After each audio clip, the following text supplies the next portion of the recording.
안녕하세요. 저는 서울에서 살고 있는 40대 여성입니다.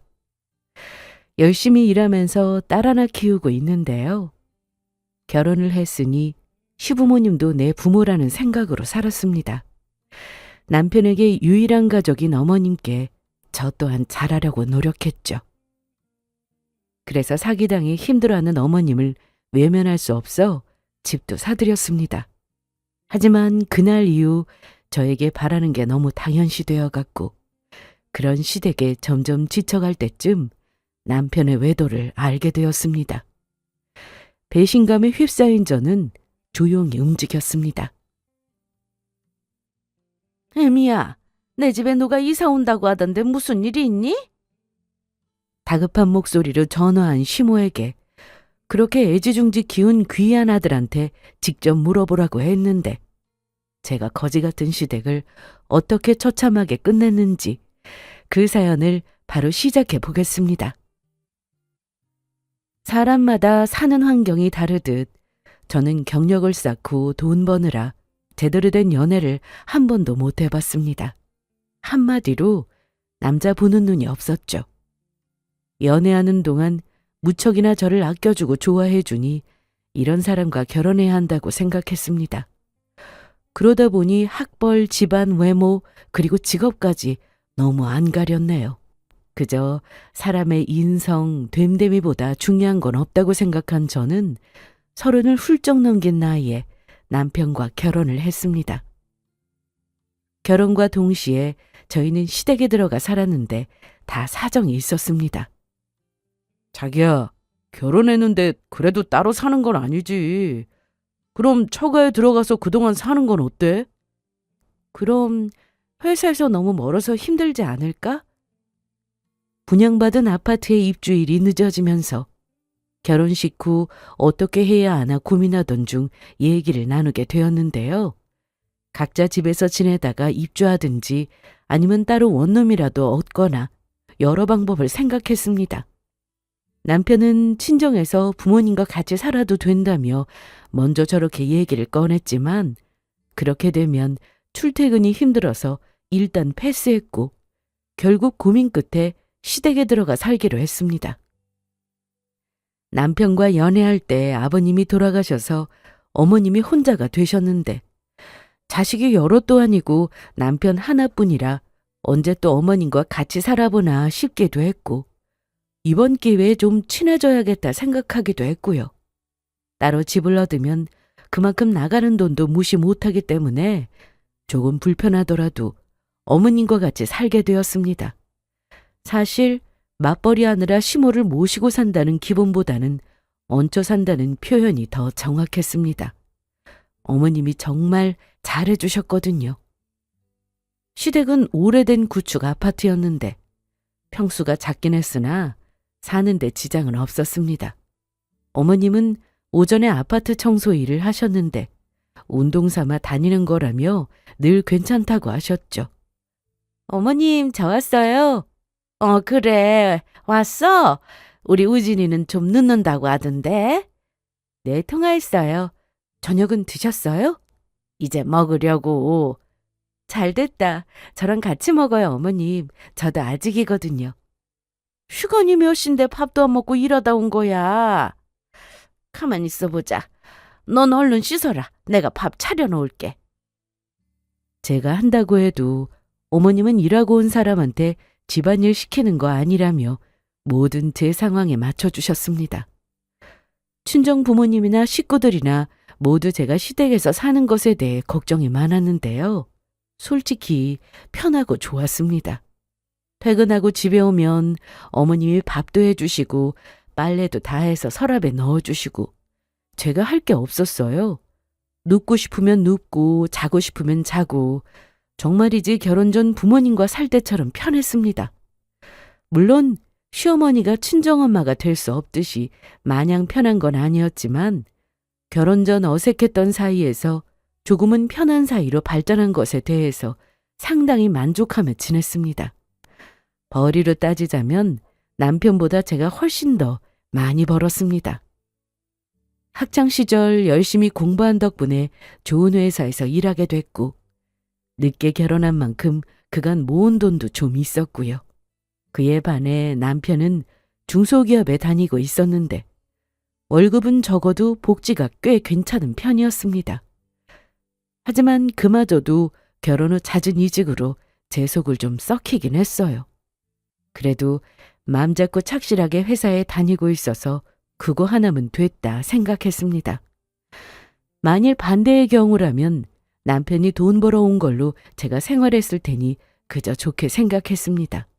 돈은 벌 수 있는 사람이 벌면 되는 거니까요. 무엇보다 남편은 친정에 가는 걸 무척이나 좋아했습니다. 지영아 뭐해? 빨리 가자. 나 아직 머리도 안 말렸어. 좀 기다려봐. 내가 드라이 해줄 테니까 얼른 화장해. 왜 이렇게 서둘러? 그야 장모님 음식 먹고 싶어서 그러지. 친정에 가는 날이면 저보다 남편이 더 들뜨곤 했습니다. 그런데 이때까지만 해도 그저 저희 부모님을 좋아하는 거라고만 생각했어요. 하지만 아니었습니다. 친정에 가면 엄마가 이것저것 다 퍼주셨는데 그게 좋아서였습니다. 엄마는 음식 솜씨가 정말 좋으셨는데 몇 년 전부터 손목 때문에 몇 번 수술도 받으시고 해서 제가 반찬 같은 건 사드시라고 하면서 하지 말라고 했는데도 남편과 가는 날은 상다리 부러지게 차려주셨습니다. 엄마, 이걸 또 직접 다 했어? 이게 많아 보여도 별거 없어. 그냥 쉬엄쉬엄 했어. 손목에 그건 뭔데? 이거 밴드야. 잠깐 한 거야. 엄마 보자마자 또 잔소리 할래? 음식하지 말라고 따로 사왔구만. 뭐하러 밖에 음식을 사왔어? 집에 먹을 게 이렇게나 많은데. 이야, 장모님. 갈비 냄새가 저기 사거리에서부터 났는데 빨리 먹고 싶어요. 손부터 씻고. 네. 눈치가 없는 건지 엄마한테 음식 칭찬을 하면 엄마가 좋아하는 걸 알아서인지 남편은 친정에 가면 엄마 음식만 찾았습니다. 남편은 저와 갈 때 말고도 혼자서도 친정에 자주 가는 사람이었어요. 뭐랄까, 넉살이 좋다고 해야 하나요? 연애 시절부터 그랬습니다. 집에 인사를 오면 엄마 옆에 꼭 붙어서는 애교도 부리고 아빠한테도 참 잘했고요. 가끔은 남편이 좀 눈치를 챙겼으면 싶을 때도 있었지만 엄마나 아빠는 남편을 보고 그래도 착하지 않냐고 하면서 요즘 처가가기 싫어하는 사위도 많다며 너무 그러지 말라고 하셨습니다. 그렇게 저희는 시댁에서 살다가 드디어 입주할 날이 다가왔고 날짜에 맞춰 시댁에서 나왔습니다.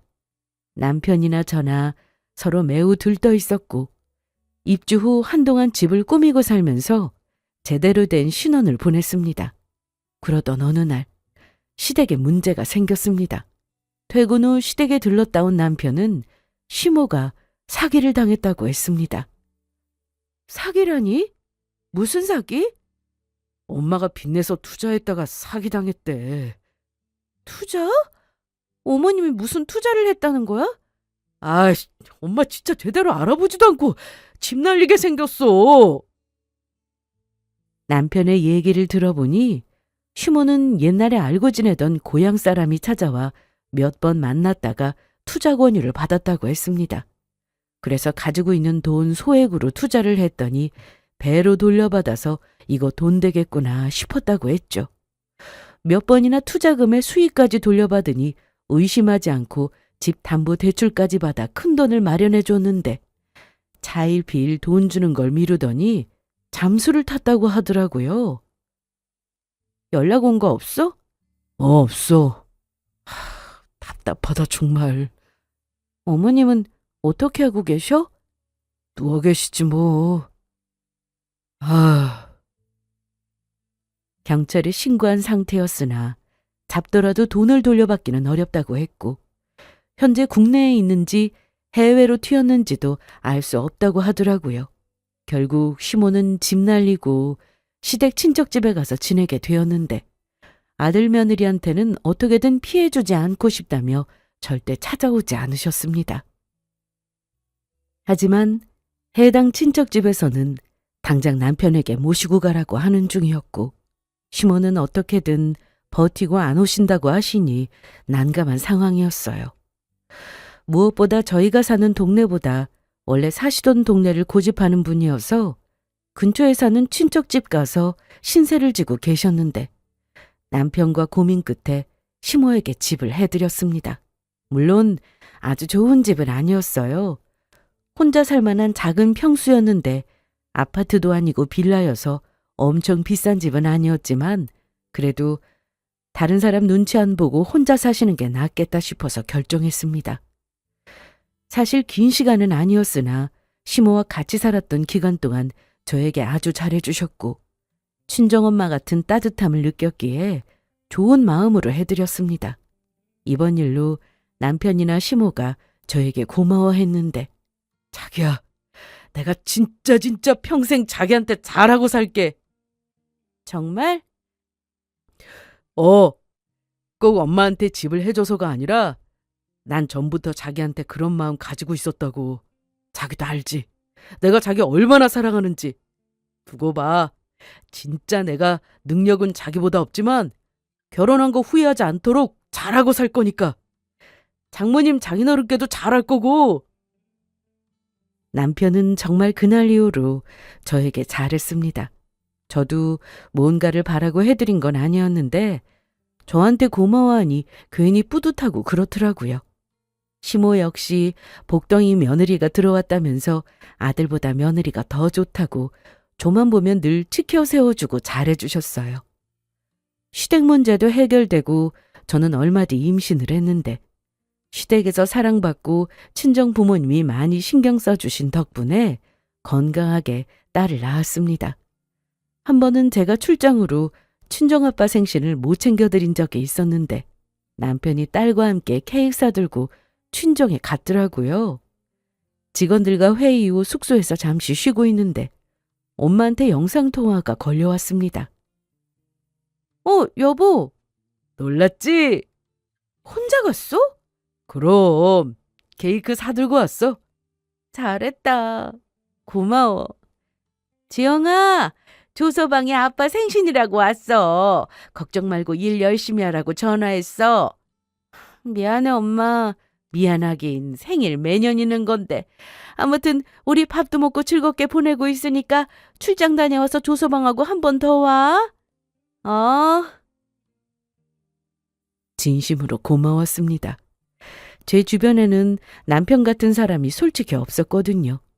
친구들만 봐도 친정 가자고 하면 핑계를 만들어서라도 안 가려고 한다거나 가도 꼭 같이 가지 절대 혼자 가는 남편은 없어서 다 그런가 보다 했는데 제 남편은 예외였어요. 제가 없어도 친정에 정말 잘 갔습니다.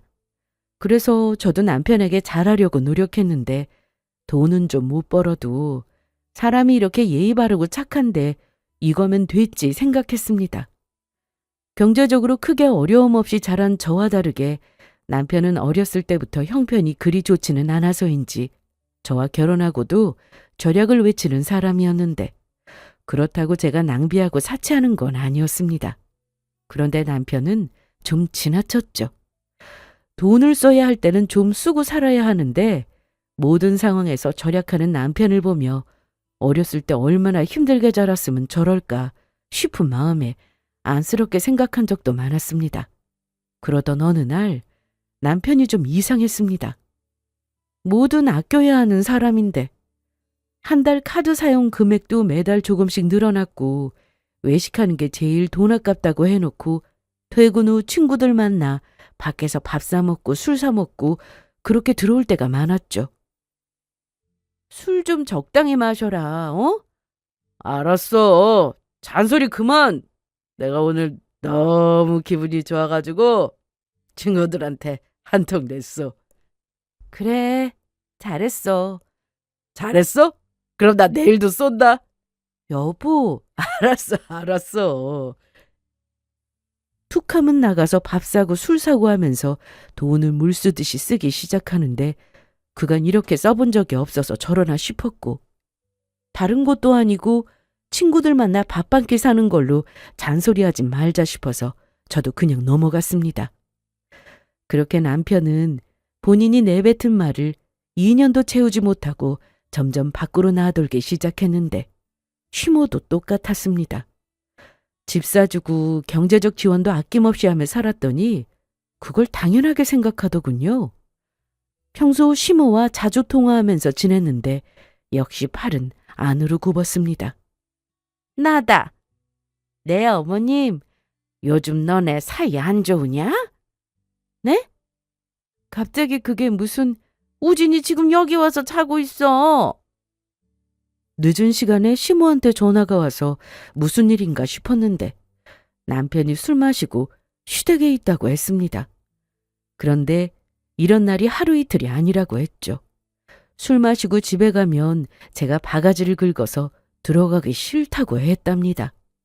그래도 잠은 집에 가서 자야 한다며 시모가 남편을 깨워 택시 태워 보내거나 차를 가지고 간 날은 대리를 불러 집으로 보냈던 건데 저는 그것도 모르고 술 마시고 새벽 2, 3시에 들어오길래 친구들하고 늦게까지 마셨나 보다 생각했던 거였어요.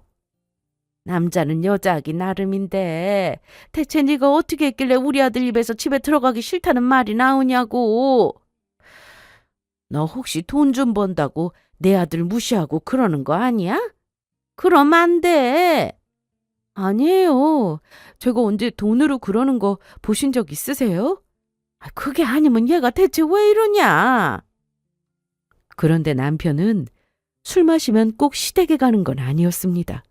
이날 시모와 통화하고 남편이 늦을 때면 어머님과 통화를 했는데 안 왔다고 하는 날은 의심이 되더라고요.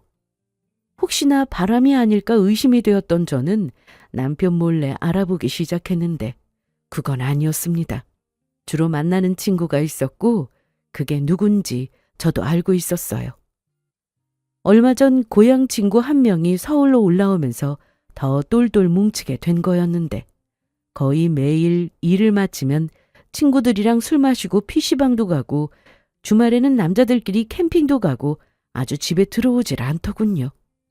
나가서 여자 만나고 도박하는 것도 아니고 친구들 만나 술 한잔하고 캠핑 가는 건데 이 정도면 건전하게 노는 게 아니냐고 하길래 저도 그 부분에 대해서는 할 말이 없었습니다. 그럼 횟수를 줄여. 너무 하잖아. 그리고 집에서 걱정하는 사람도 생각해야지. 나가서 전화라도 좀 똑바로 하라고 하면 알겠다고 하면서 다시는 안 그런다고 약속도 하고 각서까지 써도 그때뿐이었습니다. 차라리 남자가 좀 놓을 수도 있는 거지 하면서 큰 소리치고 적반하장으로 나오면 정 떨어져서 이혼하겠는데 제가 말하면 잘못했다고 하니 이게 더 속이 터지더라고요. 제가 이혼 생각을 안 해본 것도 아닌데 주변에서는 그래도 바람 피운 건 아니잖아.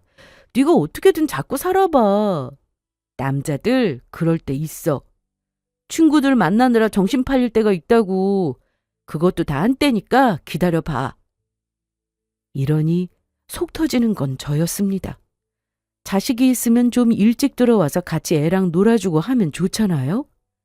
친정엄마 도움으로 딸 맡기고 제가 회사 일을 하며 지냈는데 엄마도 좋아서 봐주시는 거라 했지만 이럴 땐 그저 남편이 야속하기만 했습니다.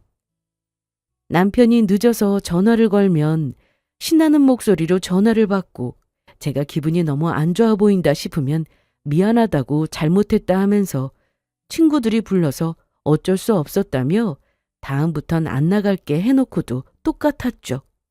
매번 전화하는 것도 지치고 해서 일부러 전화도 안 걸고 바가지도 안 긁었더니 오히려 남편은 더 신났습니다. 아예 외박도 하고 그대로 출근하는 날도 생기고 길게는 일주일 중 일주일을 외박하고 안 들어오기도 했어요. 이건 아니다 싶어서 저는 다시 남편의 뒤를 캐기 시작했는데 꼬리가 길면 밟힌다고 남편에게 여자가 있었습니다. 이전에도 남편의 뒤를 몰래 캐본 적이 있었는데 핸드폰을 아무리 뒤져봐도 나오는 게 없었어요. 그런데 그 고향 친구가 서울로 오고 나서 부쩍 자주 어울렸던 게 문제였습니다. 그 친구들을 통해 남편에게 여자가 생겼던 거였습니다. 시댁에 경제적 지원을 해주며 산다고 해서 남편에게 뭔가를 바란 적 없었습니다. 입장이 바뀌었다면 남편도 저처럼 친정에 해줬겠지 하고 늘 생각했으니까요. 그런데 바람은 아니죠. 이건 용서하고 말고의 문제가 아니라 부부간의 신뢰가 깨지는 일이고 당연히 이혼감이었습니다. 남편이 너무 괘씸했던 저는 작정하고 포커페이스를 유지하며 지냈습니다. 늦게 들어와도 아무 말 안 했고 외박해도 그런가 보다 했어요. 집에 들어오면 핸드폰을 봐야 해서 나가지 않게 잔소리도 하지 않았습니다. 제가 전처럼 하지 않으니 남편은 그래도 미안한 마음이 들었는지 자기야, 우리 오랜만에 처가 갈까? 아니. 왜? 오랜만에 가서 밥도 먹고 오면 좋잖아. 싫어. 그리고 엄마 손목 아픈 거 알면서 가서 밥 달라고 해야겠어? 혜영이 봐주시는 것만 해도 죄송한데? 그래도 장모님이 해주신 음식 먹고 싶은데. 실컷 여자 만나고 다니다가 한다는 소리가 친정에 가자는 거였는데 그러면 제가 좋아할 줄 알았나 보더라고요. 저는 싫다고 했고 괜히 혼자 가서 엄마 힘들게 하지 말라는 당부까지 했습니다. 나 몰래 갈 생각 하지 마. 알았어. 남들은 남편이 처가에 가기 싫다고 한다고 난린데. 뭐라고? 아니야. 그런데 이 인간이 저 모르게 친정에 다녀왔습니다. 주말이었고 오전에 잠깐 회사에 가야 했던 저는 남편에게 딸을 보라고 하고는 출근했습니다. 그런데 일을 마치고 집에 왔더니 남편이 집에 있었는데 식탁 위에 반찬통이 많이 있더라고요. 뭐야? 엄마 다녀갔어? 아니. 그럼 설마 당신 우리 집 갔다 왔어? 자기가 안 간다고 해서 나 혼자 갔지. 장모님하고 장인어른이 어찌나 좋아하시든지 반찬 해준다고 해도 자기가 싫다고 하니까 내가 반찬 대신 받아왔어? 나 잘했지? 예전에 엄마가 저희 주신다고 반찬통 새로 사서 반찬을 담아주신 적이 있었는데 그걸 엄마한테 다시 돌려드린 적이 없었습니다. 남편이 다 먹고 나면 그 반찬통 그대로 들고 가서 또 싹 쓸어왔으니까요. 한 번은 김치가 똑 떨어져서 집에서 좀 담가볼까 싶어 배추하고 고춧가루를 사왔는데 이게 다 뭐야? 뭐긴 배추잖아. 김치하게? 장모님이 해주시는 거 먹으면 되는데 뭐하러 이런 데 돈을 썼어? 엄마는 뭐 배추가 그냥 생겨서 만들어줘? 엄마도 다 재료 직접 사서 해주시는 건데 암튼 가서 달라고 하면 좋다고 퍼주시는데 왜 돈을 쓰냐? 너무 어이가 없어서 배추님을 뜯어가지고 남편 귀싸대기를 그냥 때리고 싶었는데 꾹 참았습니다. 여기서 제가 더 화가 나는 게 뭐냐 하면 남편이 그간 친정에서 반찬 받아오고 용돈도 가끔 받고 해도 감사하다고 선물 한 번 사드린 적 없다는 거였어요. 엄마가 뭔가 바라고 해주신 건 아니라는 걸 저도 알지만 그렇게 받은 게 많으면 성이라도 보여야 한다고 생각했는데 이 또한 너무 당연하다 생각하는 것 같았습니다. 착한 줄 알았는데 눈치는 또 없는 사람이었죠. 한 번은 친정엄마랑 통화하는데 두 분이 여행 간다는 얘기를 듣고 갑자기 끼어들어서는 뭐라고 한 줄 아세요? 엄마, 정말? 잘 됐네. 엄마도 제주도 오랜만이지. 지금 날씨도 딱 좋고 가기 괜찮겠다. 줘봐. 여보세요? 장모님? 뭐 하는 거야? 잠깐만. 장모님 저예요, 조서방. 그래. 제주도 가시게요? 다음 주에 가기로 했어. 좋으시겠다. 그럼 저희도 끼워주시면 안 돼요? 응? 뭐해 지금? 여보세요? 엄마, 내가 다시 걸게. 왜 그래? 같이 여행 가면 좋은 거지. 다른 여자랑 외박할 땐 신나게 돈 쓰더니 가족여행에는 돈 쓰기 싫어서 친정부모님 여행 가는데 껴서 가려는 저 모습이 너무 꼴보기 싫었습니다. 저는 남편에게도 화가 났지만 시모한테도 큰 배신감을 느꼈습니다. 남편의 핸드폰에서 시모와 남편의 대화 내용을 보고 말았거든요. 너네 왜 둘째는 안 갖는 거야? 엄마, 저희가 알아서 할게요. 내 말대로 하라니까. 너 쟤랑 이혼은 안 할 거잖아. 그럼 지금처럼 쟤 돈 쓰면서 나가서 너 하고 싶은 대로 하고 살려면 어떻게든 붙잡아놔야 할 거 아니냐고. 주영이 아무것도 몰라요. 그래도 사람 일 모르는 거야. 애가 둘이나 되면 쉽게 이혼 얘기 꺼내겠어? 갈라설 생각하겠냐 이 말이야. 그러니까 얼른 둘째부터 가져. 첫째는 딸이니까 그래도 아들은 있어야 하잖아. 안 그래? 너무 황당했죠. 시모도 남편이 밖에서 뭘 하고 다니는지 알고 있었던 겁니다. 어쩐지 갑자기 집 명의도 공동으로 바꾸라고 하는 게 처음에는 세금 문제 때문이라고 했지만 다 이런 속내가 있었던 거였어요. 그렇게 조금씩 증거가 모이는 동안 남편은 열심히도 밖으로 나돌았습니다. 그런데 어느 날 남편이 갑자기 출장 얘기를 했습니다. 어? 뭘 간다고? 출장? 무슨 출장? 자기도 회사에서 출장 가면서 나는 뭐 출장 가지 말라는 법 있어? 결혼하고 남편이 출장 간다고 한 건 이번이 처음이었습니다. 회사 거래처가 해외에 있는 것도 아닌데 해외 출장이 잡혔다고 하길래 진짜 출장이 아니라 여자와 놀러 가는 거구나 바로 느낌이 왔습니다. 그리고 며칠 뒤 남편은 출장을 갔습니다. 출장에서 돌아오면 이런 생활도 다 끝이니 아무것도 모른 척 잘 다녀오라고 해줬습니다. 제가 아무것도 모른다고 생각했던 남편 덕분에 증거는 비교적 쉽게 찾을 수 있었습니다. 핸드폰은 물론 블랙박스 녹음 파일, 카드 사용 내역서, 톡과 문자, 그리고 사진첩까지 모두 다 캡처해 두었습니다. 남편이 출장 간 지 정확히 이틀이 지나고 드디어 시모에게 전화가 왔습니다. 받아보니 아주 다급한 목소리였는데요. 여보세요? 아니, 애미야. 이게 대체 어떻게 된 일이냐? 뭐가요? 내 집에 누가 이사 온다고 하던데 무슨 일이야 이게? 이거 뭔가 잘못된 거 맞지? 아니요. 정확히 들으셨어요. 아니 뭐야? 이게 대체... 자세한 얘기는 본인 아들한테 직접 물어보세요. 저는 남편의 외도를 알고 난 뒤 시모가 살고 있는 집을 부동산에 내놨습니다. 빌라여서 쉽게 산다는 사람이 없어서 그간 시모도 남편도 전혀 이 사실을 모르고 있었는데요. 그러다 산다는 사람이 나타났고 이전에 그 빌라에서 살다가 다른 곳으로 이사를 갔던 사람이라 굳이 내부 구조를 보지 않아도 된다며 계약하자고 했습니다. 인테리어는 해야겠다고 해서 이날 업체 사람과 시댁으로 찾아간 모양이었는데 이사 올 사람이라고 소개하니 시모 입장에서는 황당할 수밖에 없었겠죠. 시모와 전화를 끊고 몇 분 뒤 바로 남편에게 전화가 왔는데 자기야, 엄마한테 전화가 왔는데 너네 엄마한테 들은 얘기 그대로 다 맞아. 무슨 말이야 이게? 너랑 이제 같이 안 살 건데 당연히 집 정리해야 하는 게 맞는 거 아니야? 뭐? 나랑 안 살겠다니. 왜? 굳이 그 지저분한 얘기를 내가 내 입으로 말해야 해? 네가 더 잘 알잖아. 네가 뭔 짓을 하고 다녔는지. 이제 너랑 니네 엄마 챙기며 사는 것도 끝이니까 네 가족은 앞으로 네가 챙겨. 남편의 외도는 생각보다 심각했습니다. 남편은 몰랐겠지만 제가 외도 사실을 알고 기가 찼던 건 바람 피운 상대가 한 명도 아닌 2명이라는 사실이었습니다. 나이도 어렸고요.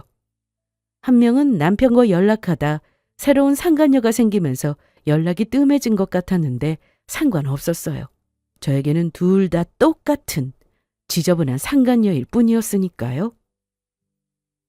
처음 남편의 외도 사실을 알았을 땐 분노가 끌어올라서 감정이 앞섰는데 그래봤자 속 터지는 건 저였고 이왕 이렇게 된 거 끝내더라도 본인이 한 짓이 얼마나 큰 잘못인지 알게 해주고 끝내는 게 맞다 싶어서 남편이 밖에서 뭔 짓을 하고 들어오는지 알면서도 모른 척하고 증거만 모으며 살았습니다.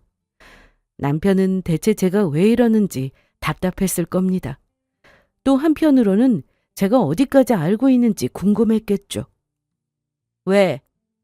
나 지금 공항이야. 집에 가고 있어. 그래? 자기야, 여보세요? 말해. 저기, 뭐 때문에 그러는지 말을 좀 해주면. 그건 네가 더 잘 알잖아. 혹시 뭐 봤어? 아님 누구한테 무슨 얘기라도 들었어? 끊자. 남편은 마음이 급했을 겁니다. 제가 전화를 안 받자 문자와 톡으로 계속 제 기분을 살피는 듯한 메시지를 보내기 시작했는데 답장은커녕 제대로 보지도 않았습니다. 만반의 준비를 끝내놓고 나니 오히려 저는 여유가 생겼습니다. 그동안 뭔가에 쫓기듯 막막하고 힘들었는데 이제 남편과 제 입장은 완전히 뒤바뀐 거죠. 출장에서 돌아온 남편은 본인이 잘못한 게 있으면 말을 해달라고 했는데 저는 굳이 말해주지 않았습니다. 남편은 이미 알고 있었어요.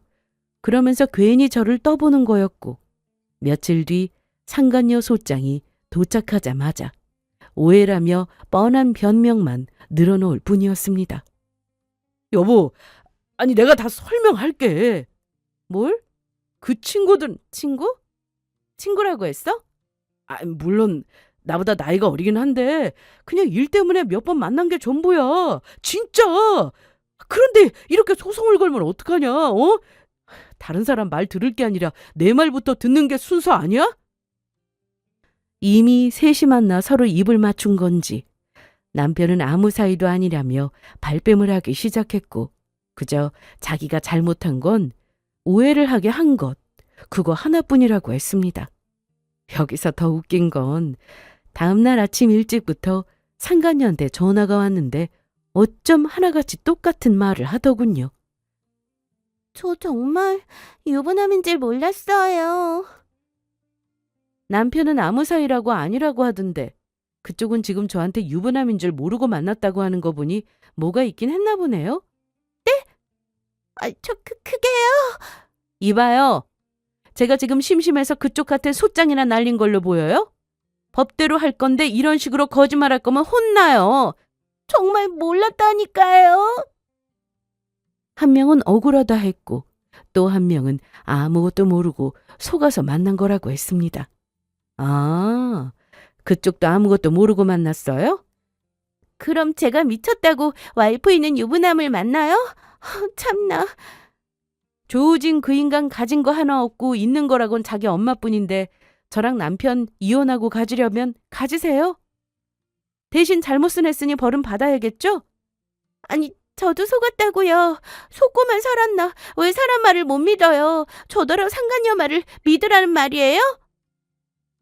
그러면서 남편한테 소송을 걸겠다고 했습니다. 무슨 소송을 걸겠다는 건지는 모르겠지만 마음대로 하라고 했습니다. 남편은 어차피 가진 거 하나 없어서 이혼해도 위자료 받을 것도 없고 이혼하면 시모 돈줄만 끊기는 거니 그게 최고의 복수라고 생각했습니다. 요즘 세상에 돈 없으면 그것만큼 불행한 것도 없으니까요. 돈이 행복의 조건은 아니지만 편하게 남들 하는 거 다 하고 살다가 갑자기 아무것도 못하면 그제야 땅을 치고 후회하겠다 싶었거든요. 당연히 소송에서 위자료도 받아야지. 왜 받을 생각을 안 하냐고 하실 분들도 계시겠지만 저도 이혼 결심하고 많이 알아봤습니다. 재판에서 위자료 주라고 판결 나와도 안 주고 버티는 경우가 많다고 하더라고요. 남편이나 시모 사정 뻔히 아는데 돈 나올 구멍 없으니 오히려 돈 한 푼 없이 내쫓는 게 더 나은 선택이라 생각했습니다. 남편은 어이없게도 끝까지 본인은 잘못한 게 없다면서 버텼는데 나 정말 맹세해. 한눈 판 건 맞는데 절대 자기가 생각하는 그런 관계는 아니라고. 정말이라니까? 뭐 술은 마셨는데 음주운전은 아니다. 이런 논리냐? 그게 아니라 정말 몇 번 만난 게 전부야. 야, 딸 돈 아빠면서 나가서 그렇게 하고 다녀야 했냐? 어? 부끄럽지도 않냐고. 버티면 그만인 줄 알았는지 어떻게든 자기는 부끄러운 짓은 안 했다고 했으나 남편 앞에서 대놓고 증거를 들이밀었더니 아무 말도 하지 못했습니다. 계속 말해보지 그래? 왜? 그런데 이건 일부뿐인데 어쩌냐? 내가 아주 차고 넘치는 증거를 가지고 있는데 이대로 소송 걸어서 버는 족족 위자료로 털리게 해줘? 어? 지금 그거 바라고 이러는 거지? 아니, 자기야. 주영아. 내 이름 부르지 마. 소름 끼치니까. 그리고 재판으로 가면 네가 더 손해야. 조용히 나갈래? 아니면 끝까지 해볼래? 어머니 살고 계시는 집은 처음부터 4명이고 거기에 네 돈 한 푼 들어가지 않았어. 그러니까 네 집은 주장할 생각 마. 지금 이 집도 네 기여도가 얼마나 될 것 같냐? 어디 해볼 테면 해보든가. 네 회사 가서 여자 2명하고 바람났다고 해줘? 그렇게 개망신당해서 회사에서도 잘리게 해줄까? 아니, 그건 너무하잖아. 그러니까 선택해. 다른 선택지는 없어? 왜 그 중에서만 골라야 하는데? 장난해? 아니, 그게 아니라 나한테도 한 번만 기회를 주면 안 되는 거야? 너라면 내가 그 짓거리하고 다녔는데 기회 주겠냐? 주고 싶겠냐고! 이날 남편은 뭐가 그렇게 억울한지 눈물까지 보였는데 와닿지도 않았습니다. 그저 보여주려고 하는 것만 같았어요. 이렇게 하면 제 마음이 약해지겠지, 화가 풀리겠지, 이렇게만 생각하는 듯 보였습니다. 그래서 더 괘씸하더라고요. 본인이 저지른 짓이 얼마나 큰 잘못인지 여전히 모르는 듯 했는데 제가 예상과 다른 모습을 보여주니 그제야 심각성을 인지하더군요. 남편은 생각을 좀 하는 것 같더니 결국 제가 원하는 대로 합의하겠다고 했습니다. 그동안 저만 믿고 모아놓은 돈도 없이 빈털터리로 나가야 하니 얼마나 막막했겠어요. 하지만 그러거나 말거나 당장 나가라고 했습니다. 지영아, 그래도 사람이 숨은 좀 쉬게 해줘야 하는 거 아니야? 엄마랑 내가 어딜 가라고 그걸 왜 나한테 물어? 작은 원룸이라도 있어. 네가 알아서 얻어. 살면서 네 월급에서 생활비 제외하고 남은 거 네 멋대로 썼으면서 그동안 모아둔 돈이 하나도 없다는 게 말이나 되냐? 시모도 마찬가지였습니다. 결혼 초 저하고 사이도 좋았고 정말 잘해주셨으나 집을 사드리고 경제적으로 지원도 해드리면서 본성이 나오기 시작했고 점점 실망도 많이 했는데요. 자기 아들이 1명도 아니고 2이나 되는 여자와 바람을 피웠음에도 제 앞에서 자기 아들 편만 들었습니다. 내 아들이 잘난 걸 어떡하냐 그럼. 저는 저 말을 듣고 물을 마시다 내뿜을 뻔했는데요. 네? 뭐라고요? 내 아들이 잘생겨서 여자들이 줄줄 따르는 걸 어떻게 하냐고. 그것까진 우리 우진이가 막을 수는 없는 거 아니냐. 안 그래? 결혼해서 애까지 낳았으면 가정에 충실해야죠. 다 그렇게 살아요. 입장 바꿔서 제가 남자들이 따른다고 다 만나고 다니면 그것도 이해해 주실 건가요? 그 얘기가 왜 나와? 여자랑 남자랑 같아? 여자는 행동거지를 똑바로 해야지. 너 혹시 남자 있냐? 그래놓고 내 아들만 죽어라 참는 거 아니야? 이혼해서 남자랑 살림 차리려고. 그럼 한번 알아보시던가요. 몰래 사람을 붙이던 미행을 하던.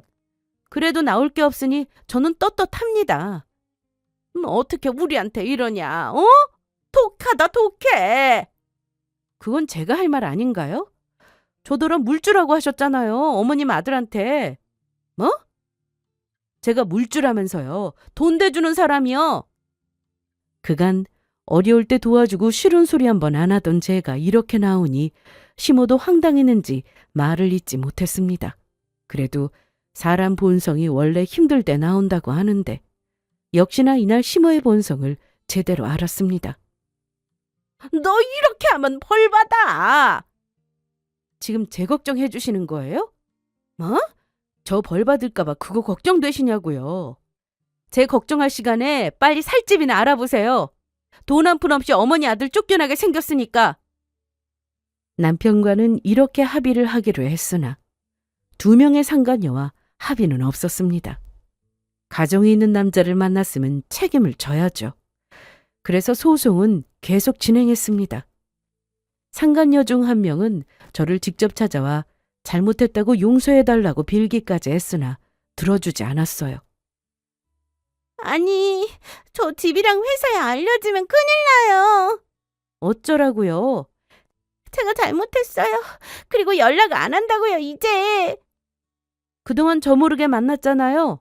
하고 싶은 거 다 했으면서 이제 와서 안 만나면 그동안 일들이 없던 일이 되나? 정말 잠깐 연락만 하고 만 사이였다면 저도 이렇게까지 작정하고 소송 준비를 하지는 않았을 겁니다. 하지만 두 명의 상간녀와 남편은 만난 기간이 짧든 길든 아주 깊은 사이였고 톡으로 서로 야한 얘기를 주고받거나 어떤 사이인지 짐작할 만한 얘기가 다 있었기 때문에 도저히 용서가 되지 않았습니다. 결혼해서 시모를 챙기고 남편만 보고 산 게 너무 억울해서라도 소송에서 판결만 받아내고 위자료도 받고 싶었습니다. 그 돈 없어도 사는데 아무 지장 없지만 그거라도 해야 답답한 제 속이 풀릴 것 같았거든요. 시모는 빨리 그 집에서 나와야 했는데 집안에 있던 가구나 가전을 모두 가져갈 수 없어서 상태 좋은 가구를 중고로 내놓고 팔 수 있는 건 다 팔고 있다고 들었습니다. 워낙에 좁은 평수라 가구가 많은 것도 아니었는데 저러고 있다는 얘기를 들으니 헛웃음만 나오더라고요. 남편이 이런 사고를 치지 않고 가정적이었다면 시모 역시 예전처럼 저와 좋은 관계를 유지하고 있었다면 두 사람은 여전히 편하게 살았겠죠. 특히 결혼하고 잠시 시댁에 들어가 살았을 때 시모가 한 말이 있었습니다. 나는 나중에 장사 한번 해보고 싶어. 무슨 장사요? 그것까진 생각해보진 않았는데 과일 장사도 좋고 옷 장사도 좋고 암튼 내 일을 하고 싶다 이 말이지. 이때는 시모와 사이도 좋았고 엄마 못지않게 너무 잘해주셨기에 나중에 기회가 된다면 그렇게 원하시는 장사도 하실 수 있도록 지원해드려야겠다고 생각하고 있었습니다. 처음에는 힘들 때 도와드려서 좀 편해지니 사람이 변한 거라 생각했어요. 하지만 시간이 지날수록 원래 이런 사람들이었구나 싶은 생각이 강하게 들더군요. 남편이나 시모 둘 다요. 상간녀 소송이 어느 정도 끝이 보여갈 때 이혼 후 짐 싸들고 나간 전남편의 소식이 들려왔습니다. 전남편이 다니던 회사에서 소문이 퍼지기 시작했다고 했는데 그럼에도 다니고 있다고 했습니다. 새로 직장 구하는 게 쉬운 일도 아니고 욕먹더라도 돈은 벌어야 하니 어쩌겠어요. 쪽팔려도 다녀야죠. 그런데도 회사에 나가? 그럼 어쩌냐. 돈 벌어야 빌린 돈 갖고 생활도 하고 집도 사고 하지. 그런데 진짜 그 여자는 무슨 생각으로 거길 찾아가냐? 쪽팔린 것도 없나? 그러게. 나도 찾아갈 줄은 생각도 못했네. 전남편 회사에 소문이 난 건 바로 상간녀 때문이었습니다. 상간녀 소송당하게 너무 억울하다며 회사에 찾아가서 난동을 피웠던 건데요. 창피한 줄도 모르고 인생 망쳤다며 직원들 보는 앞에서 전남편 멱살을 잡았다는데 회사가 큰 것도 아니니 다른 부서까지 소문은 금방 퍼져나갔죠. 그렇게 전남편은 회사에서 망신까지 당하며 지옥 같은 날들을 보내고 있었는데 친한 친구들 사이에서도 소문이 나는 바람에 모두 연락을 끊었다고 했습니다. 저도 알 정도로 친한 친구들이었는데 고향 친구한테 못된 것만 배워서 하나둘씩 떠나가고 돈도 없는데 오갈 데는 없고 결국 이모님 집으로 들어갔다고 들었습니다.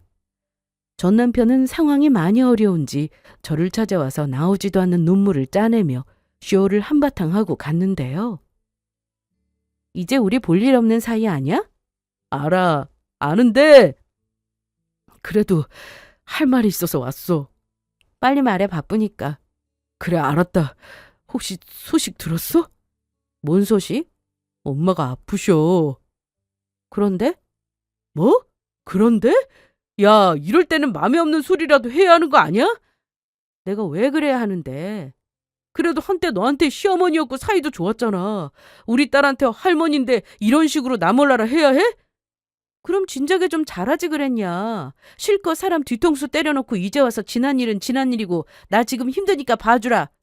그래도 우리 딸한테는 아빠이고 할머니인데 나 몰라라 하는 게 맞는 거냐? 이 말이 하고 싶은 거야? 엄마가 알아놓으셨다고. 그리고 이모도 자꾸 눈치를 주고. 차라리 법대로 해서 너는 위자료 받아낼 걸 그랬나 보다. 뭐? 아직도 정신을 못 차린 것 같아서 말이야.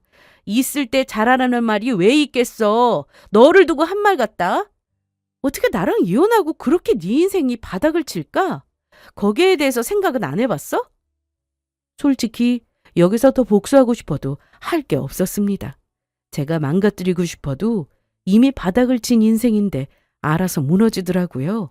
그래도 딸이 있어서 영원히 안 보고 살 수는 없겠지만 그렇다고 제 마음이 변하는 일은 절대 없을 겁니다. 본인이 잘못한 걸 깨닫고 자식 생각해서 앞으로 어떻게 살아야 하는지 안다면 저한테 계속해서 도와달라고 하기보다 정신 차리고 사는 게 맞잖아요? 나한테는 이런 밑바닥 보여도 우리 딸한테는 보이지 마. 그리고 제발 정신 좀 차려. 네가 언제까지 40대일 것 같은데 혜영이가 커서 네가 뭔 짓을 해서 이혼을 한 건지 알게 되면 너 그때 뭐라고 할 건데? 설마 너 벌써 말했어? 내가 넌 줄 아니? 애한테 이혼 얘기를 왜 하는데? 이혼이라는 단어도 모르는 애한테. 애가 크면 말 안 해도 자연히 알게 될 텐데 그때 가서 조금이라도 덜 부끄러운 아빠가 되려면 제발 정신 좀 차리고 살아. 너한테 이런 충고 해주는 것도 마지막이야. 알았어? 때리고 욕해주는 것보다 쪽팔리게 해줬더니 제 앞에서 고개도 들지 못했습니다. 사람이 살면서 잘못도 할 수 있고 실수도 하는 거라지만 사실 전 남편이 저지른 짓은 용서할 수 있는 일이 아니잖아요? 그냥 내쫓아버린 저에게 너무했다고 하실 분들도 분명히 계시겠지만 저는 제 선택에 후회는 없습니다. 그때로 다시 돌아간다고 해도 아마 똑같은 선택을 했을 거예요. 현재 저는 부모님의 도움을 받아 딸을 키우면서 일을 하며 살고 있습니다. 저에게 부모님이 계시지 않았다면 정말이지 그간 일하는 것도 쉽지 않았을 거고 전 남편이 바람을 피웠을 때도 의지할 곳 없이 혼자 무너졌을지도 모릅니다. 제가 어떤 선택을 하든 믿어주신다고 했고 특히 엄마는 언제고 도움이 필요할 때면 말해달라고 하시면서 언제나 뒤에 있다는 걸 잊지 말라고 해주셨는데 그 말씀에 제가 더 힘내서 소송도 잘 마쳤던 것 같습니다. 지금도 전 남편의 소식은 가끔씩 들려오고 있습니다. 내용은 뻔했어요. 전 남편 어머니가 아프셔서 병원을 다니고 있나 본데 일하랴 어머니 챙기랴 쉴 틈이 없겠죠. 그래도 어쩌겠어요? 남도 아니고 자기가 엄마인데 본인이 챙겨야죠. 그렇게 전 남편은 여전히 불행한 삶을 살고 있었습니다. 다 자기가 자처한 일 아니겠어요? 가장 가까이에 있는 것이 소중한 것을 모르고 언제나 영원한 줄 알면서 착각하고 살았으니 더 고생하며 살아도 된다고 생각합니다. 이혼한 여자가 자식 키우며 산다는 건 쉬운 일이 아니라는 걸 잘 알고 있습니다. 온전한 가정을 만들어주지 못한 것에 대한 미안함도 크고요. 지금도 그게 최선의 선택이라 믿고 있는데 앞으로 딸이 좀 더 크면 그런 저를 이해해 줬으면 하는 바람도 있네요. 그런 날이 꼭 오기를 바라면서 제 사연은 여기서 이만 마치겠습니다. 긴 얘기였는데 끝까지 들어주셔서 감사합니다.